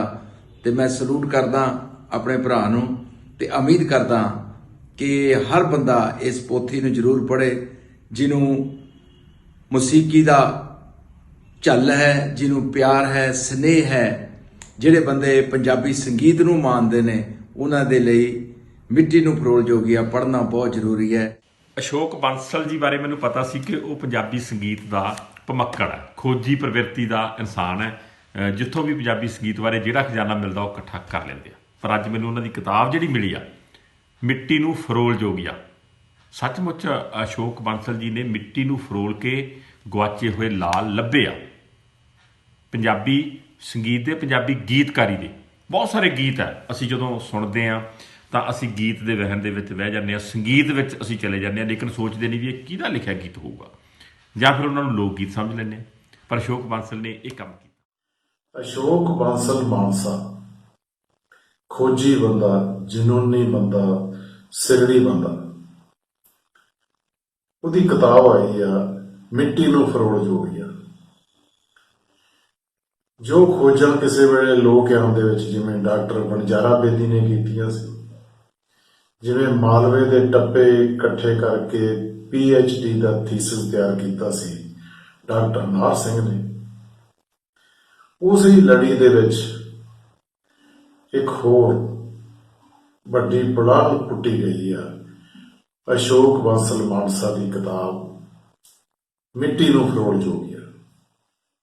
ਮੈਂ ਅੱਜ ਇੱਕ ਕਿਤਾਬ ਪੜ੍ਹ ਰਿਹਾ, ਮਿੱਟੀ ਨੂੰ ਫਰੋਲ ਜੋਗੀਆ, ਅਣਮੁੱਲੇ ਗੀਤਕਾਰ ਜਿਹਨੂੰ ਅਸ਼ੋਕ ਬਾਂਸਲ ਮਾਨਸਾ ਨੇ ਲਿਖਿਆ।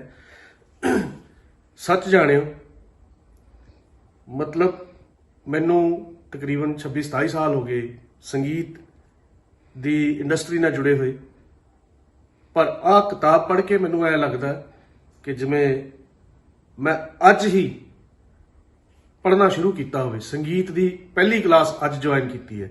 ਉਹਦਾ ਕਾਰਨ ਇਹ ਹੈ ਕਿ ਇਸ ਕਿਤਾਬ ਦੇ ਵਿੱਚ ਬਾਂਸਲ ਸਾਹਿਬ ਦੀ ਬਹੁਤ ਵੱਡੀ ਇੱਕ ਰਿਸਰਚ ਹੈ, ਜਿਹੜੀ ਉਹਨਾਂ ਨੇ ਗੀਤਕਾਰਾਂ ਦੇ ਉੱਪਰ ਰਿਸਰਚ ਕੀਤੀ ਹੈ, ਔਰ ਜਿਨ੍ਹਾਂ ਗੀਤਕਾਰਾਂ ਦਾ ਅਸੀਂ ਕਦੇ ਨਾਮ ਹੀ ਨਹੀਂ ਸੁਣਿਆ ਸੀ। ਕਿਤਾਬ ਪੜ੍ਹ ਕੇ ਪਤਾ ਲੱਗਿਆ ਕਿ ਉਹਦਾ ਅਸਲ ਰਚੇਤਾ, ਉਹਦਾ ਲਿਖਾਰੀ ਕੌਣ। ਸਤਿ ਸ਼੍ਰੀ ਅਕਾਲ ਦੋਸਤੋ, ਮੈਂ ਦੇਬੀ ਮਖਸੂਸਪੁਰੀ। ਸਾਡੇ ਪਿਆਰੇ ਮਿੱਤਰ, ਪੰਜਾਬੀਅਤ ਦੇ ਸ਼ਦਾਈ, ਪੰਜਾਬੀ ਗੀਤਾਂ ਨੂੰ ਜਨੂਨ ਨਾਲ ਪਿਆਰ ਕਰਨ ਵਾਲੇ ਅਸ਼ੋਕ ਬਾਂਸਲ, ਇਹਨਾਂ ਨੇ ਕਿਤਾਬ ਲਿਖੀ ਆ ਜਿਹੜੀ ਪੁਰਾਣੀ ਇੱਕ ਲੋਕ ਬੋਲੀ ਸੁਣਦੇ ਆ ਕਿ ਮਿੱਟੀ ਨਾ ਫਰੋਲ ਜੋਗੀ ਆ, ਨਹੀਂ ਉਹ ਲੱਭਣੇ ਲਾਲ ਗਵਾਚੇ। ਇਹਨਾਂ ਨੇ ਵੀਰ ਨੇ ਕਿਤਾਬ ਲਿਖੀ ਹੈ ਕਿ ਮਿੱਟੀ ਨੂੰ ਫਰੋਲ ਜੋਗੀ ਆ, ਲੱਭ ਜਾਣਗੇ ਲਾਲ ਗਵਾਚੇ।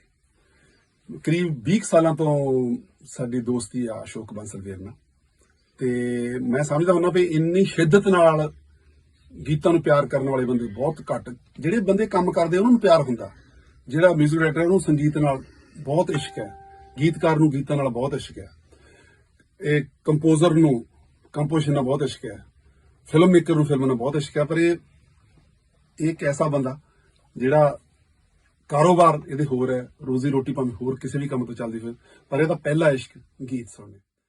ਸਰ, ਹੁਣ ਇਸ ਸਫ਼ਰ ਨੂੰ ਅੱਗੇ ਲੈ ਕੇ ਜਾਂਦੇ, ਤੁਸੀਂ ਇਸ ਕਿਤਾਬ ਨੂੰ ਇੱਥੇ ਇੱਕ ਕਿਤਾਬ ਤੱਕ ਹੀ ਰੱਖਣਾ ਚਾਹੁੰਦੇ ਹੋ, ਜਾਂ ਤੁਹਾਡੀ ਇਹ ਕੋਸ਼ਿਸ਼ ਹਲੇ ਹੋਰ ਜਾਰੀ ਹੈ, ਜਾਂ ਤੁਸੀਂ ਇਹਨੂੰ ਹੋਰ ਅੱਗੇ ਵਧਾਉਣਾ ਚਾਹੁੰਦੇ ਹੋ? ਮੈਂ ਬਿਲਕੁਲ ਕਰਾਂਗਾ ਜੀ, ਕਿਉਂਕਿ ਇਹ ਕੰਪਲੀਟ ਨਹੀਂ ਹੈ ਜੀ। ਇਹ 'ਚ ਸਿਰਫ 20 ਗੀਤਕਾਰ ਨੇ। ਓਕੇ, ਠੀਕ। ਔਰ ਮੈਂ ਜਿੰਨਾ ਮੇਰੀ ਅੱਗੇ ਲਿਸਟ ਪਈ ਹੈ ਉਹ 60 ਕਲਾਕਾਰਾਂ ਦੀ ਹੈ। ਅੱਛਾ, 60 ਗੀਤਕਾਰਾਂ ਦੀ ਹੈ। ਉਹ ਵੱਧ ਹੀ ਜਾਣੇ, ਘਟਣੇ ਤਾਂ ਹੈ ਨਹੀਂ। ਬਿਲਕੁਲ ਉਹ 60 ਦੇ 65 ਤਾਂ ਹੋ ਸਕਦੇ, 55 ਨਹੀਂ ਰਹਿ ਸਕਦੇ। ਜੀ ਜੀ। ਇਹ ਮੇਰੀ ਕਮਜ਼ੋਰੀ ਹੋ ਸਕਦੀ ਹੈ ਕਿ ਮੈਨੂੰ ਉਹਨਾਂ ਦਾ ਕੁਝ ਨਾ ਲੱਭੇ, ਉਹ 60 ਤੋਂ 55 ਆ ਜਾਣ, ਪਰ ਨਾ ਤਾਂ ਮੇਰੇ ਅੱਗੇ ਹੈ ਨਾ। ਬਿਲਕੁਲ। ਮੈਂ ਕੋਸ਼ਿਸ਼ ਕਰਾਂਗਾ, ਦਿਆਂਗਾ ਲੋਕਾਂ ਨੂੰ 60 ਦੀ 70 ਹੋ ਜਾਣ, ਜਿੰਨਾ ਸਮਾਂ ਲੱਗੇਗਾ ਲਾਵਾਂਗਾ ਜ਼ਰੂਰ। ਬਹੁਤ ਉਹਦੇ 'ਚ। ਹੁਣ ਜਿਹੜਾ ਮੈਂ ਦੂਜੀ ਕੋਸ਼ਿਸ਼ ਕਰ ਰਿਹਾ ਉਹ ਇਹ ਵੀ ਇਸ ਕਿਤਾਬ 'ਚ ਤਾਂ ਉਹ ਗੀਤਕਾਰ ਨੇ ਜਿਹੜੇ ਚੜ੍ਹਦੇ ਪੰਜਾਬ ਦੇ ਵਿੱਚ ਮਕਬੂਲ ਹੋਏ, ਜਿਨ੍ਹਾਂ ਦੇ ਗੀਤ। ਓਕੇ। ਜਿਹੜੀ ਮੇਰੀ ਦੂਸਰੀ ਕੋਸ਼ਿਸ਼ ਹੈ ਉਹ ਭਾਵੇਂ ਅੰਮ੍ਰਿਤਸਰ ਦਾ ਜੰਮਿਆ, ਭਾਵੇਂ ਜਲੰਧਰ ਦਾ ਜੰਮਿਆ, ਪਰ ਆਫਟਰ ਪਾਰਟੀਸ਼ਨ ਉਹ ਲਹਿੰਦੇ ਪੰਜਾਬ ਦੇ ਵਿੱਚ ਮਕਬੂਲ ਹੋਇਆ। ਔਰ ਮੈਂ ਇਹ ਵੀ ਕੋਸ਼ਿਸ਼ ਨਹੀਂ, ਮੇਰਾ ਇਹ ਡਿਊਟੀ ਬਣਦੀ ਸੀ, ਕੋਈ ਨਵੇਂ ਤੇ ਕੰਮ ਹੋ ਰਿਹਾ ਹੈ। ਉਹਨਾਂ ਗੀਤਾਂ ਤੇ ਜਿਹੜੇ ਗੀਤ ਅੱਜ ਪੰਜਾਬ ਦੀ ਫਿਜ਼ਾ 'ਚ ਤਾਂ ਗੂੰਜਦੇ ਹੈ, ਹਰ ਬੰਦਾ ਸੁਣਦਾ ਹੈ, ਪਰ ਉਹਦਾ ਗੀਤਕਾਰ ਜਿਸਮਾਨੀ ਤੌਰ ਤੇ ਇਸ ਜਹਾਨ ਦੇ ਵਿੱਚ ਨਹੀਂ ਹੈ। ਨਹੀਂ। ਇੱਕ ਬਹੁਤ ਖੂਬਸੂਰਤ ਤੁਹਾਡੀ ਇਹ ਕੋਸ਼ਿਸ਼ ਹੈ। ਮੈਂ ਤੇ ਫਿਰ ਕਹਾਂਗੀ ਕਿ ਕਿਤੇ ਨਾ ਕਿਤੇ ਤੁਸੀਂ ਵੀ ਉਸ ਮਿੱਟੀ ਨੂੰ, ਉਸ ਜਜ਼ਬੇ ਨੂੰ ਸਲਾਮ ਕਰਦੇ ਹੋ ਜਿੱਥੇ ਕਿਤੇ ਇਹ ਖੁਸ਼ਬੂ ਮਹਿਕੀ ਤੇ ਇਹ ਗੀਤਾਂ ਨੂੰ ਸਿਰਜਣ ਹੋਇਆ, ਲਿਖੇ ਗਏ।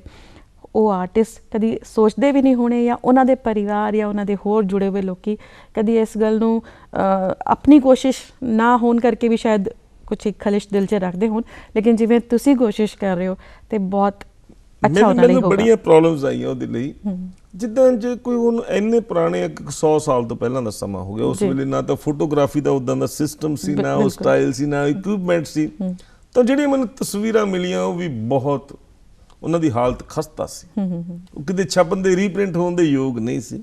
ਤਾਂ ਫਿਰ ਮੈਂ ਤਸਵੀਰਾਂ ਨੂੰ ਲੈ ਕੇ ਨਾ ਉਹਨਾਂ ਦੇ ਪੈਨਸਿਲ ਸਕੈਚ ਬਣਵਾਏ, ਤੁਸੀਂ ਵੇਖ ਸਕਦੇ ਹੋ ਕਿ ਉਹਨਾਂ ਪੈਨਸਿਲ ਸਕੈਚ ਬਣਾਏ। ਬਹੁਤ ਅੱਛੀ ਕੋਸ਼ਿਸ਼, ਬਹੁਤ ਤਾਂ ਕਿ ਲੋਕਾਂ ਨੂੰ ਇਹ ਦਿਖੇ ਵੀ ਹਾਂ ਇੱਕ ਬੰਦਾ ਸੀ ਕੌਣ। ਤੇ ਇਹਦੀ ਕੋਸ਼ਿਸ਼ ਲਈ ਸਰ ਤੁਸੀਂ ਹਿੰਦੁਸਤਾਨ ਤੱਕ ਹੀ ਸੀਮਿਤ ਰਹੇ ਜਾਂ ਉਸ ਤੋਂ ਅੱਗੇ ਵੀ ਤੁਸੀਂ? ਬਹੁਤੇ ਲੋਕਾਂ ਨੂੰ ਕਿਤਾਬ ਪੜ੍ਹ ਕੇ ਪਤਾ ਲੱਗ ਜਾਏਗਾ, ਕਿਉਂਕਿ ਮੈਂ ਇੰਗਲੈਂਡ, ਅਮਰੀਕਾ, ਕੈਨੇਡਾ, ਜਿੱਥੋਂ ਵੀ ਕਿਤੋਂ ਮੈਨੂੰ ਕੋਈ, ਦਿੱਲੀ, ਦੱਖਣ, ਮੈਨੂੰ ਜਿੱਥੋਂ ਕੁਝ ਮਿਲਿਆ ਮੈਂ ਉੱਥੇ ਟਰੈਵਲ ਕੀਤਾ ਇਹਦੇ ਲਈ। ਓਕੇ। ਔਰ ਬਹੁਤੇ ਰਿਕਾਰਡ ਮੈਨੂੰ ਉਹ ਮਿਲੇ, ਉਹਨਾਂ ਦੀ ਮੈਂ ਐਵੀਡੈਂਸ ਦਿੱਤੀ ਹੋਈ ਹੈ ਇਹਦੇ ਵਿੱਚ, ਜਿਹੜੇ ਇੱਧਰੋਂ ਗੁਆਚ ਗਏ ਸੀ, ਕਿਉਂਕਿ ਉਸ ਵੇਲੇ ਰਿਕਾਰਡ ਕਰਾਚੀ 'ਚ ਵੀ ਬਣਦੇ ਸੀ, ਕਲਕੱਤੇ ਵੀ ਬਣਦੇ ਸੀ। ਬਹੁਤੇ ਰਿਕਾਰਡ ਮੈਨੂੰ ਕਰਾਚੀ ਦੇ ਵੀ ਇਕੱਠੇ ਕਰਨੇ ਪਏ ਇਹਦੇ ਲਈ। ਓਕੇ। ਤੇ ਤੁਸੀਂ ਉੱਥੇ ਤੱਕ ਵੀ ਗਏ? ਮੈਂ ਉਹ ਭਾਵੇਂ ਪਾਕਿਸਤਾਨ ਅਜੇ ਤੱਕ ਨਹੀਂ ਗਿਆ, ਪਰ ਉਹ ਕਿਤੇ ਇੰਗਲੈਂਡ 'ਚੋਂ ਮਿਲ ਗਏ, ਕਿਤੇ ਕੈਨੇਡਾ 'ਚੋਂ ਮਿਲ ਗਏ, ਕਿਤੇ ਅਮਰੀਕਾ 'ਚੋਂ ਮਿਲ ਗਏ। ਓਕੇ। ਤੇ ਤੁਹਾਡੀ ਇਸ ਕੋਸ਼ਿਸ਼ ਦੇ ਬਾਰੇ ਮਤਲਬ ਤੁਹਾਡੀ ਮੋਟੀਵੇਸ਼ਨ ਕੀ ਰਹੀ? ਤੁਹਾਨੂੰ ਕੋਈ ਫੈਮਿਲੀ ਤੋਂ ਜਾਂ ਕਿਸ ਤਰ੍ਹਾਂ ਤੁਸੀਂ ਇਹ ਸਫ਼ਰ ਸ਼ੁਰੂ ਕੀਤਾ ਕਿ ਤੁਹਾਨੂੰ ਇਹ ਕਰਨਾ ਚਾਹੀਦਾ, ਜਾਂ ਸਿਰਫ ਆਪਣੀ ਇੱਕ? ਇਹ ਮੇਰਾ ਆਪਣਾ ਨਿੱਜੀ ਸਕੂਨ ਹੈ, ਮੇਰੇ ਮਨ ਦਾ ਸਕੂਨ ਹੈ। ਬਹੁਤ ਅੱਛੀ ਕੋਸ਼ਿਸ਼। ਤੇ ਹੁਣ ਤੁਹਾਡੀ ਇਸ ਕੋਸ਼ਿਸ਼ ਨੂੰ ਤੁਹਾਡਾ ਆਪਣਾ ਪਰਿਵਾਰ ਜਾਂ ਤੁਹਾਡੇ ਆਪਣੇ ਕਿਵੇਂ ਦੇਖਦੇ ਆ? ਉਹ ਇਸ ਗੱਲ ਨੂੰ, ਤੁਹਾਡੀ ਇਸ ਕੋਸ਼ਿਸ਼ ਨੂੰ ਕਿਵੇਂ ਸਰਾਹਦੇ? ਨਹੀਂ, ਪਰਿਵਾਰ ਤਾਂ ਮੇਰਾ ਮੇਰੇ ਨਾਲ ਹੀ ਰਹਿਣੇਗਾ, ਉਹ ਚਾਹੇ ਚੰਗਾ ਕਰਾ ਚਾਹੇ ਮਾੜਾ ਕਰਾ, ਹੈ ਨਾ। ਉਹ ਜ਼ਰੂਰੀ ਨਹੀਂ ਹੁੰਦਾ ਕਿ ਜਿਹੜਾ ਮੇਰੇ ਫਾਦਰ ਦਾ ਇੰਟਰਸਟ ਸੀ ਮੇਰਾ ਵੀ ਉਹ ਹੋਵੇ, ਜੋ ਮੇਰਾ ਇੰਟਰਸਟ ਹੈ ਮੇਰੇ ਬੱਚਿਆਂ ਦਾ ਉਹ। ਨਹੀਂ, ਪਰ ਤੁਸੀਂ ਇੰਨੀ ਸੋਹਣਾ ਤੁਸੀਂ ਕੰਮ ਕੀਤਾ ਹੈ ਨਾ, ਸੋਹਣਾ ਕਲੈਕਸ਼ਨ ਹੈ, ਡੈਫੀਨੇਟਲੀ ਉਹਦੇ ਲਈ ਤੁਸੀਂ ਮੂਵ ਵੀ ਕੀਤਾ ਜਾਂ ਇਹਨੂੰ ਟਾਈਮ ਵੀ ਦਿੱਤਾ, ਜਾਂ ਉਹਦੇ ਲਈ ਪਰਿਵਾਰ ਨੇ ਮੇਰਾ ਸਾਥ ਦਿੱਤਾ, ਤਦੇ ਨਹੀਂ ਤਾਂ ਬੰਦਾ ਇੱਕ ਦਿਨ ਨਹੀਂ ਘਰੋਂ ਬਾਹਰ ਨਿਕਲ ਸਕਦਾ। ਨਹੀਂ ਸਰ, ਇਹ ਗੱਲ ਤੇ ਮਤਲਬ ਮੰਨਣੀ ਤੇ ਕਹਿਣੀ ਜ਼ਰੂਰੀ ਚਾਹੀਦੀ ਹੈ ਮੈਨੂੰ ਲੱਗਦਾ, ਕਿਉਂਕਿ ਜੇ ਪਰਿਵਾਰ ਨਾਲ ਨਾ ਹੋਏ, ਜੇ ਆਪਣੇ ਨਾਲ ਨਾ ਹੋਣ, ਤਾਂ ਮੈਨੂੰ ਲੱਗਦਾ ਹੈ ਕੋਈ ਵੀ ਇਸ ਤਰ੍ਹਾਂ ਦਾ ਪ੍ਰੋਜੈਕਟ, ਕੋਈ ਵੀ ਇਸ ਤਰ੍ਹਾਂ ਦਾ ਕੰਮ ਸਿਰੇ ਨਹੀਂ ਚੜ੍ਹ ਸਕਦਾ। ਉਹਦੇ ਲਈ ਇੱਕ ਮੋਟੀਵੇਸ਼ਨ ਰਹਿੰਦੀ ਹੈ, ਉਹਦੇ ਲਈ ਕੋਸ਼ਿਸ਼। ਫਿਰ ਜਦ ਤੁਸੀਂ ਉਸ ਸਕਸੈਸ 'ਤੇ ਪਹੁੰਚ ਜਾਂਦੇ ਹੋ, ਉਸ ਮੁਕਾਮ 'ਤੇ ਪਹੁੰਚ ਜਾਂਦੇ ਹੋ, ਤਾਂ ਵੀ ਇਹ ਲੱਗਦਾ ਹੈ ਕਿ ਸਾਰੀ ਕੋਸ਼ਿਸ਼ਾਂ ਸਫਲ ਹੋਈਆਂ। ਸਾਰਿਆਂ ਨਾਲ ਜਿੰਨਾ ਕਿ ਮੈਂ ਕਿਸੇ ਨੂੰ, ਭਾਵੇਂ ਹੋ ਸਕਦਾ ਕਿਸੇ ਨੂੰ ਰੁਸਾਇਆ ਹੋਏ, ਭਾਵੇਂ ਹੋ ਸਕਦਾ ਕਿਸੇ ਨੂੰ ਟਾਈਮ ਕੱਟ ਦਿੱਤਾ ਹੋਏ, ਪਰ ਅੱਜ ਜਦ ਤੁਸੀਂ ਇਸ ਮੁਕਾਮ 'ਤੇ ਪਹੁੰਚ ਗਏ ਹੋ, ਤੁਹਾਡੀ ਕਿਤਾਬ ਨੂੰ ਐਪਰੀਸੀਏਸ਼ਨ ਮਿਲ ਰਹੀ ਹੈ, ਫਿਰ ਪਰਿਵਾਰ ਲਈ ਇੱਕ ਵੱਡੀ ਗੱਲ ਹੋ ਜਾਂਦੀ ਹੈ। ਬਿਲਕੁਲ ਬਿਲਕੁਲ। ਹੋਰ ਸਰ, ਤੁਸੀਂ ਇਸ ਬਾਰੇ ਕੁਝ, ਇਹਦਾ ਕਵਰ ਜਿਹੜਾ ਤੁਸੀਂ ਬਣਾਇਆ ਹੈ, ਉਹਦੇ ਲਈ ਕੁਝ ਦੱਸਣਾ ਚਾਹੋਗੇ? ਉਹਦੇ ਲਈ ਕੀ ਤੁਸੀਂ ਸੋਚਿਆ ਜਾਂ ਕੁਝ ਕਿਸ ਤਰ੍ਹਾਂ? ਉਹੀ ਜੋ ਉਸ ਵੇਲੇ ਚੱਲਦਾ ਸੀ, ਉਸ ਵੇਲੇ ਜਿੱਦਾਂ ਦਾ ਇੰਸਟਰੂਮੈਂਟ ਹੁੰਦਾ ਸੀ, ਜਿਹਦੇ ਤੇ ਰਿਕਾਰਡ ਪਲੇ ਹੁੰਦੇ ਸੀ, ਉਸ ਵੇਲੇ ਬਿਜਲੀ ਦਾ ਯੁੱਗ ਨਹੀਂ ਸੀ, ਉਹ ਹੱਥ ਨਾਲ ਚਾਬੀ ਘੁੰਮਦੀ, ਠੀਕ ਹੈ ਕਿ ਐਂਪਲੀਫਾਇਰ ਨਹੀਂ ਹੁੰਦਾ ਸੀਗਾ, ਤੇ ਮੈਂ ਥੋੜਾ ਜਿਹਾ ਸਾਈਨ ਦੇਣ ਦੀ ਕੋਸ਼ਿਸ਼ ਕੀਤੀ, ਉਹ ਦੇਣ ਦੀ ਕੋਸ਼ਿਸ਼ ਕੀਤੀ ਹੈ। ਬਹੁਤ ਸੁੰਦਰ, ਬਹੁਤ ਸੁੰਦਰ ਤੁਸੀਂ ਇਸ ਨੂੰ ਸਜਾਇਆ ਹੈ ਕਿਤਾਬ ਨੂੰ, ਤੇ ਹੋਪੀ ਇਹ ਕਿਤਾਬ ਬਹੁਤ ਅੱਗੇ ਤੱਕ ਜਾਏਗੀ ਤੇ ਆਉਣ ਵਾਲੀ ਪੀੜ੍ਹੀ ਜਿਹੜੀ ਹੈ ਉਹਨੂੰ ਕਾਫੀ ਅੱਛਾ ਰਸਤਾ ਦਿਖਾਏਗੀ। ਕਾਫੀ ਅੱਛੇ ਇਸ 'ਚੋਂ ਜਿਹੜੇ ਡਾਟਾਸ ਤੁਸੀਂ ਕਲੈਕਟ ਕੀਤੇ ਹੈ, ਜਾਂ ਜਿਹੜੇ ਉਹ ਰਾਈਟਰਸ ਜੇ ਕਿਤੇ ਸੁਣ ਰਹੇ ਹੋਣਗੇ ਸਾਨੂੰ, ਤੇ ਇਸ ਵੇਲੇ ਸਾਡਾ ਨਮਨ ਉਹਨਾਂ ਨੂੰ, ਤੇ ਉਹ ਵੀ ਕਿਤੇ ਨਾ ਕਿਤੇ ਆਪਣਾ ਆਸ਼ੀਰਵਾਦ ਤੁਹਾਨੂੰ ਦੇ ਰਹੇ ਹੋਣਗੇ ਕਿ ਬਈ ਤੁਸੀਂ ਇਸ ਕੋਸ਼ਿਸ਼ ਨੂੰ ਅੱਗੇ ਵਧਾਇਆ, ਤੁਸੀਂ ਉਹਨਾਂ ਦੇ ਬਾਰੇ ਸੋਚਿਆ ਹੈ, ਤੁਸੀਂ ਅੱਗੇ ਵਧੇ ਇਸ ਕੰਮ ਨੂੰ ਲੈ ਕੇ। ਤੇ ਸਰ ਮੈਂ ਚਾਹਾਂਗੀ ਕਿਸੇ ਇਸ ਖੂਬਸੂਰਤ ਗੀਤ ਨੂੰ ਤੁਸੀਂ ਆਪਣੀ ਜ਼ੁਬਾਨ 'ਚੋਂ ਵੀ ਸਾਨੂੰ ਦੱਸੋ, ਕੋਈ ਉਸ ਗੀਤਕਾਰ ਦੇ ਬਾਰੇ ਵੀ ਥੋੜ੍ਹੀ ਜਿਹੀ ਜਾਣਕਾਰੀ ਸਾਨੂੰ ਦਿਓ ਜਿਹੜੀ ਤੁਹਾਨੂੰ ਲੱਗਦਾ ਹੈ ਕਿ ਤੁਹਾਡੇ ਦਿਲ ਦੇ ਬਹੁਤ ਕਰੀਬ ਹੈ। ਨਹੀਂ, ਗੀਤ ਤਾਂ ਇੱਕ ਤੋਂ ਇੱਕ ਵੱਧ ਕੇ ਸੀ, ਸਾਰੇ ਆਪਣੇ ਸਮੇਂ ਤੋਂ ਲੈ ਕੇ ਅੱਜ ਤੱਕ ਉਹ ਗੀਤ ਸਾਡੇ ਦਿਲਾਂ ਦੀ ਤਰਜਮਾਨੀ ਕਰਦੇ ਆ, ਪਰ ਮੁੱਦਾ ਉਹੀ ਗੀਤਕਾਰਾਂ ਦਾ ਦੁਬਾਰਾ ਫਿਰ ਆ ਜਾਂਦਾ ਹੈ।